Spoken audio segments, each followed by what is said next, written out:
Hey Adam, thanks for coming in this week. Really enjoyed taking a look at your swing. Thanks for coming over. These are the swings at the start of the session. So this is Adam. Obviously this is a driver swing on the right as we look, and an iron swing. I think this was a 6 iron on the left. For me, the club head is too far in front of the hands. Now, you obviously say that you're a pretty good iron player, but really struggle off the tee.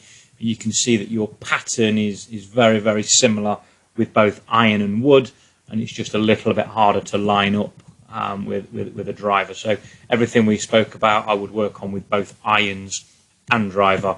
But for me, the club head is way too far out in front of the hands there with both iron and driver.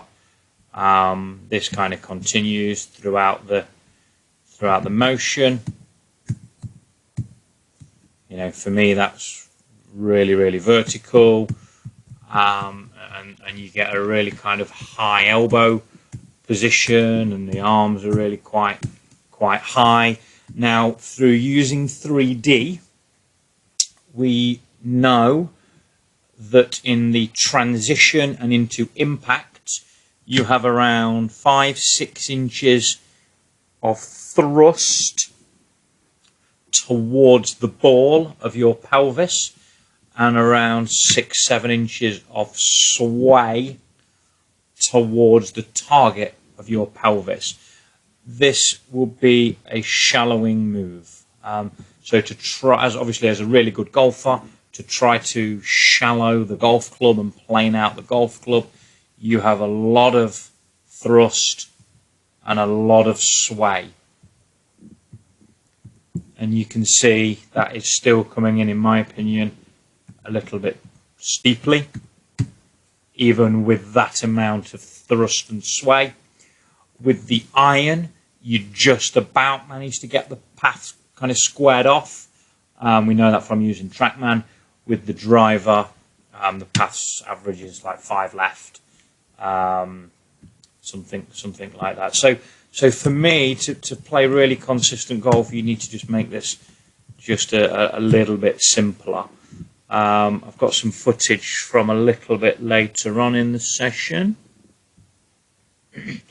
when we're working with an iron, and you can see you're kind of repping this out a little bit here. I still come in and just try and encourage you to line the head to the hands just a hair more.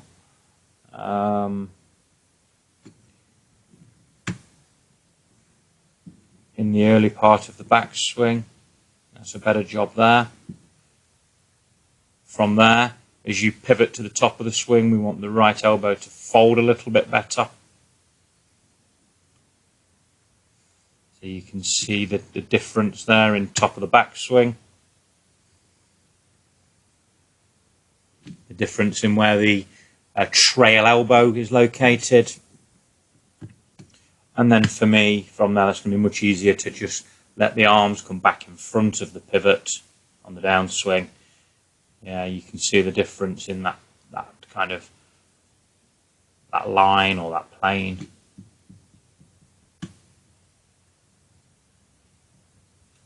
And we're going to remove a lot of the thrust and a lot of the sway by doing that, and then you can turn really aggressively into the shot. So that's the kind of vision.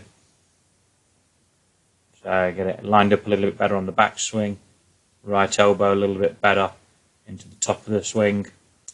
You won't have to have as much of a shallowing action now, so you won't have the need to thrust and sway quite as much.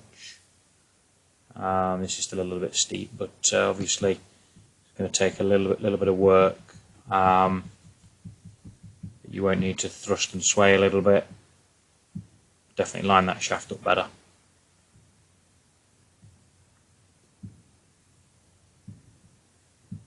And that is the vision, Ad. Just wanted to send this over to you. Hope it's helped. It'd be really cool to catch up in a few weeks after you've hit some balls and practiced, and let's see where it takes us. Look forward to getting some feedback. Speak soon. Cheers, Ed.